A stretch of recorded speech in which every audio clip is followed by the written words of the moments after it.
บายดีทุกคนวันนี้55ทุกคนไปเบิ่งผลิตภัณฑ์อยู่ที่ปากซองผู้เพียงบริเวณที่เป็นผลิตภัณฑ์ของคนลาวเฮาไปเบิ่งกันเลย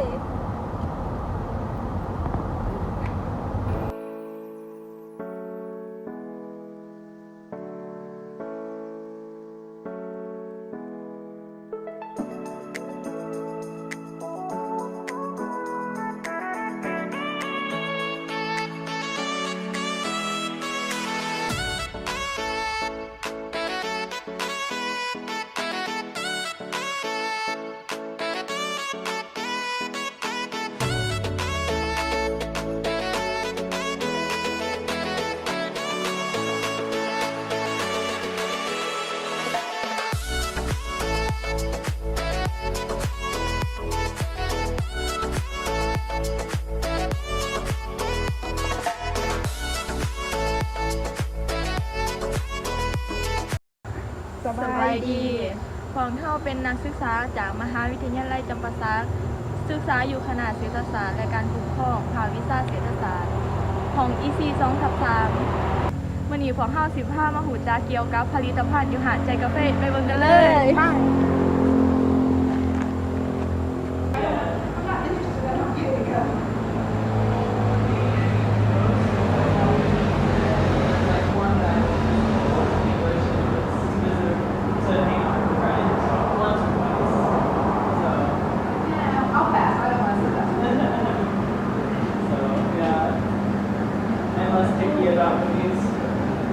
I like how everything. Oh, so it's on in English for the like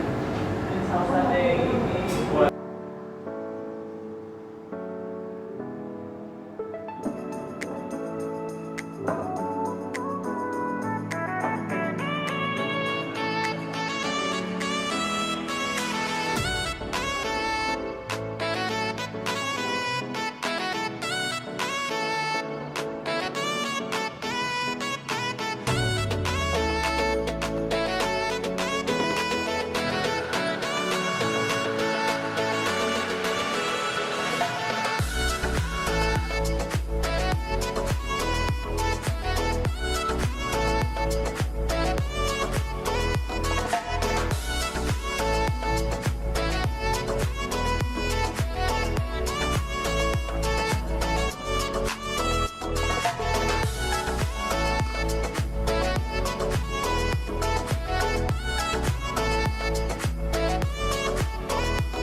ต้อง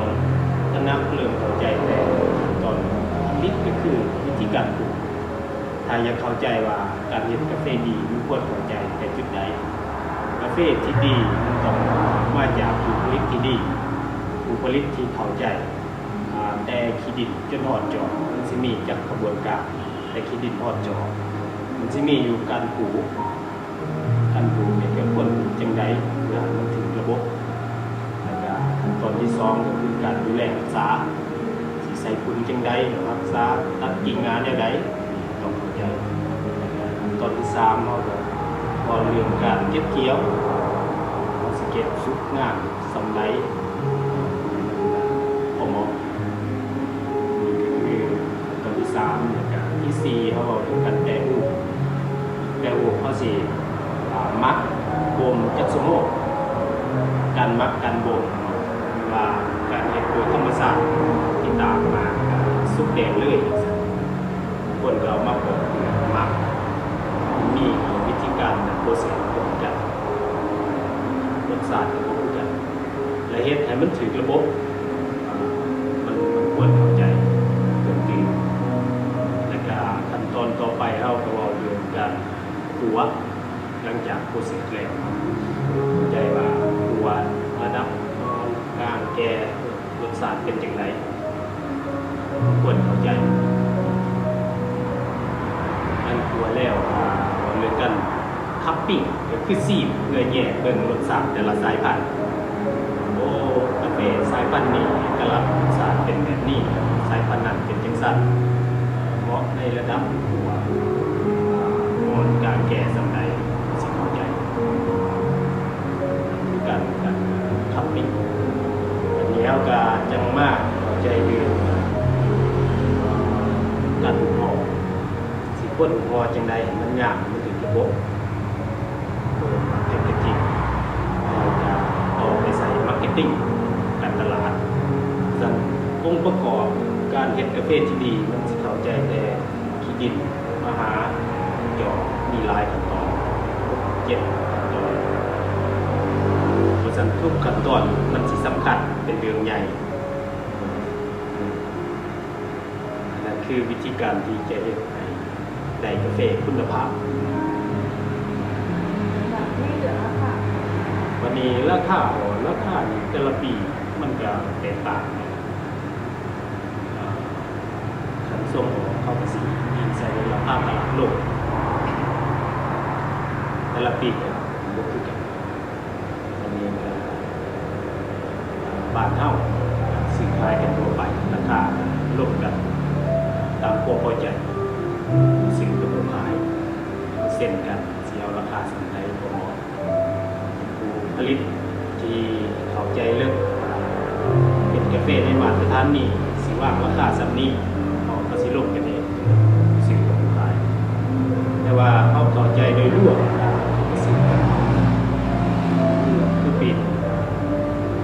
7,000 8,000 ต่อกิโลเอง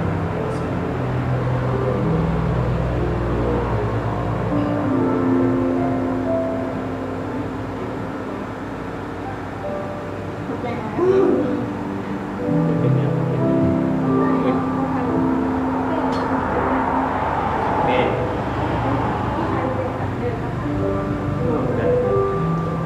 นั่นแบ่งแต่เองไว้เอง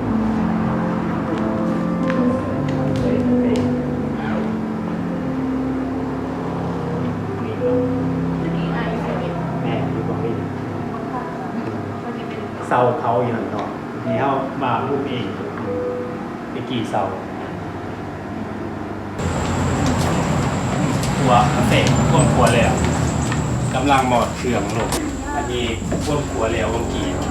เครื่องยังหอดอยู่แต่ว่าหัวเกือบทุกมืออยู่ดี ประหยัดมันนับก่อนนะ เจ้ามาตื่มเอาตอนขัวเย็นดีโดต้นขัวก็ดีมีเวลาขัวแล้ว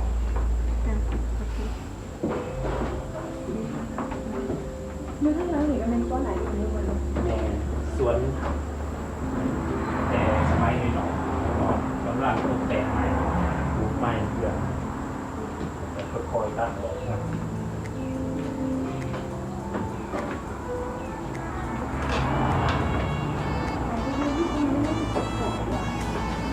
นี่จะไป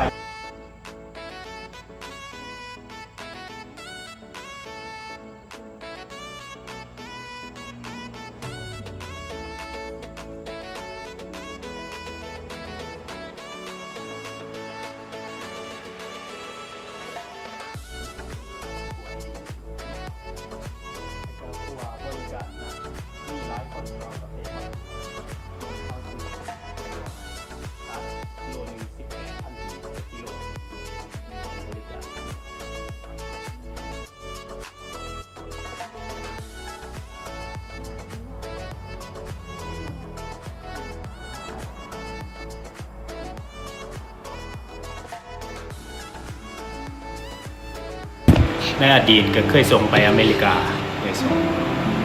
แต่ว่าบางช่วง 4-5 ปีมานี้มันส่งไปแต่ญี่ปุ่นหลักๆในคุณภาพ แต่ว่าสหกรณ์เฮ็ดกาแฟหลายมาตรฐานเนี่ยบ่คือกันเพราะฉะนั้นเขาก็ส่งไปหลายประเทศคุณภาพบ่คือกันแต่ว่าคุณภาพสุดๆก็ส่งไปญี่ปุ่น น้องๆอยากส่งเสริมให้ทุกคนหันมาสนใจกาแฟของคนลาว ที่คนลาวเฮาเป็นผู้ผลิตเอง